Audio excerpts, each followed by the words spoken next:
that my best friend got killed. Yeah. So, you know what I mean? Like, and I had to, deal with that. And I'm supposed to be coming in here telling y'all that I'm not going nowhere. And you asking me about practice. And the crazy about that is, we are now welcoming in an 11-time All-Star, an NBA MVP, a Hall of Famer, one of the top 75 greatest players of all time. His crossover was so killer that if you fell victim, you might cross over. Sleeves, braids, an icon that is emulated to this day. His fierceness and mentality, with him, there was no play. He is the question. He is the answer. He is the reason so many of us wore number 3. Allen freaking Iverson. man, that was tough right there. Ooh. That was tough. Hey, Adam, that boy always shining. That boy shining. What's up, brother? How you doing? What's up, baby? Wow. Can y'all hear me? You're in the flesh, bro. I got my answers on. I got my Iverson hoodie. This is the one. No offense to you, bro. This is the one. He is. Do you remember the first time we met? Let me tell you the first time we met. And then all I remember is you, every time I went to L.A., I had my chain out, and then he'd tuck it in. He'd tuck my chain in. And then I'm seeing interviews, I'm seeing you on TV, and what you rock? I seen that Superman chain, man. Yeah, but I was in the area and I knew certain people. That was your stomping ground. No, I'm just saying I knew certain people and I ain't want you out there. Thank you. You know what I'm saying? So I always had to protect you. Appreciate it. Before you came in, I knew nothing about you. Let me explain. I don't pay attention to other players. First time I saw you was at that preseason game versus the Lakers when you and Nick was going at it. Yeah. Remember that? Yeah. So, bro, Allen came, he hit Nick with a move. So you know me. Nick busts his We're talking about Nick Van Exel. Nick Van Exel. So about 5-6 minutes, him and Nick is going at it. That's when I knew he was a problem. I knew he was a problem, and I really, really paid attention. And he was always my favorite player. And during the scouting reports, they was like, hey, when AI come off that screen, you got to show up. I was like, nope, all you bragging on defense, y'all got him. So I used to let him go, White Chocolate go, T-Mac, and Vince Carter go. Carter. I never fouled. I had to foul him hard one time. That was in the finals. And his mom gave me the craziest look. No, listen. This dude right here gave me the worst injury I had in my career. And you don't even remember that. I was coming down full speed, and you tried to get in front of me, and your knee hit me in my thigh. I had a thigh bruise. I was out like 2 months. Damn. From that injury, yeah. You got big knees, bro. Yes, sir. You ain't getting no icy hot? Man, look, hold on. Man up, Allen Iverson. Icy hot. Hold on, I got the picture in my phone. Cause I was gonna post it. I got the picture in my phone. And then you tried to help me up. That was the worst part. You gonna hurt me and then help me up? Anyway. But you my man, though. For me, one of the greatest moments, I know you guys won the series, but game 1, 54? 55. No, was it 55? 48. 48 points. You had the one move too where you went baseline and jumped around him in the lane with the floater. Eric Snow had the big shot. Rajah Bell had the big shots. That, I know y'all won, but you hadn't lost at all. That felt like a championship, that game 1, man. No, it didn't. Damn. So to me, it was like one of the great, what was it like for you to take game 1 in that series? Man, because they were juggernauts. You know what I mean? The perfect 2 superstars. And then you got all them guys around them that Derek make Fisher, yeah. The perfect puzzle. You know what I mean? And it's crazy because everybody talked about how Kembe did a good job on him.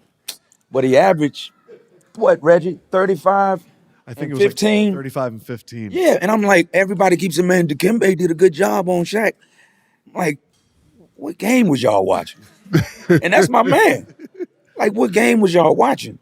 Like, I'm telling you, Kobe did some things to help them get over the hump. He didn't have no explosive series. And if we could have did anything with Shaq, anything, like just say probably 25 and 10, we might have a chance. But I mean, when I tell you, dominated that series, dominated. Yeah. You know what I mean? You know, the skill set of a lot of centers. But I'm talking about the word dominant is Shaq. The word dominant it belongs to him. You know what I mean? Like, you could not do nothing. What word belongs to you, would you say? Dominant.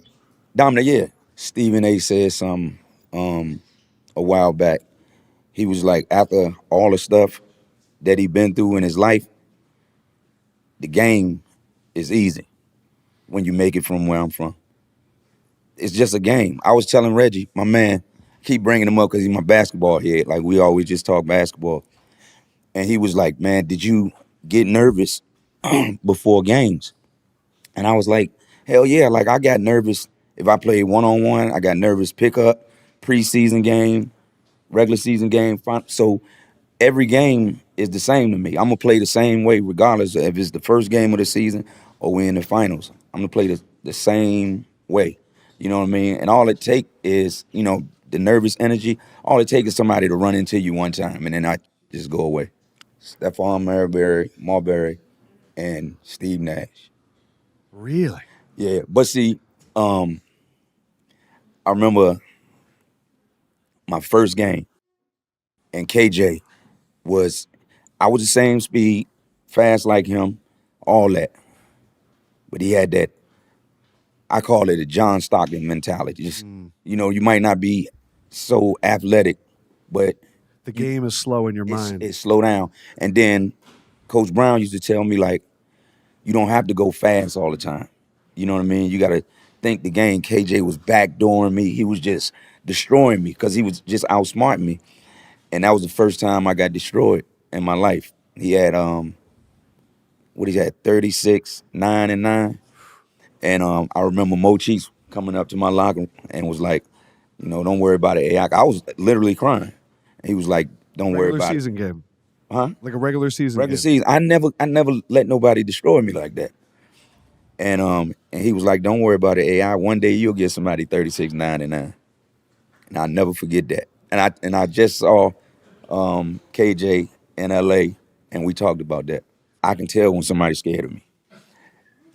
I'm telling you, I can tell because I mean the eyes never lie. Thank you. You know what I mean? You can sense fear in people. This is something you gotta know. You can't teach this. Yeah. And I remember, like, I would before the tip off, I would look at my opponent and I would just look at him. And You steal this from him? Did you guys ever look at each that's other what killers before a do. game? That's what killers do. No, not him. That's what killers do. So you would look at the guard. The guy that's guarding me, I would look at him. As soon as he turned his head, got his. Did you do it during the national anthem? No, because when that's did when I you do always did mine. When did you do it? Like during the game? No, right when it The ball. jump Okay. ball. Yeah, right. Mine I'm standing right across from you. Mine was during the national anthem. This part here. For the land of the free. And got him. Yeah, so it was similar. That's crazy. He said the one guy that wouldn't look away was Tim Duncan. Who was the one guy that never showed fear when you looked in his eyes? Who was it for you? Marbury. Mamba. Oh, Mamba. Kobe. I'm scared of nobody out there. And That's why we used to, like, me and him used to, cause I'm like, cause I felt like it was disrespect for a big man to check me. You know what I mean? Like you know what I mean? You stay down there, yeah. You know what I mean? 6'6", 6'7", like, come on, man. I'm going by you all day. You know what I mean? But I was just telling you about DJ. What he used to do though, he used to back up off me, right? And then I used to still turn the corner on him, and he'll let me get by. And when I lay it up, SWAT. man, DJ had D. Telling you, Pause. You know, pause. Sorry, my bad. Oh my God. yeah. It's a. I didn't mean to. It's a natural reaction. So Cameron I Bates wanna, got everybody, man. I wanna. That was terrible right there, though. You God left it almighty. out there, and then I Yeah. just swatted Edit that, man. They messing with people for not playing in the games. Game time, I'm always there. Think Hurt about today's anything. NBA. Right. We're trying to get guys to play 65 games. And back then, they was worried about what I was doing on the practice court instead of in front of 20,000 people. All right, I want to talk about what's on the hoodie, because that moment, the step over, it was against you guys. So you step over to Ron Lue, another moment that kind of becomes iconic, where at the time you probably had no idea it would come that way.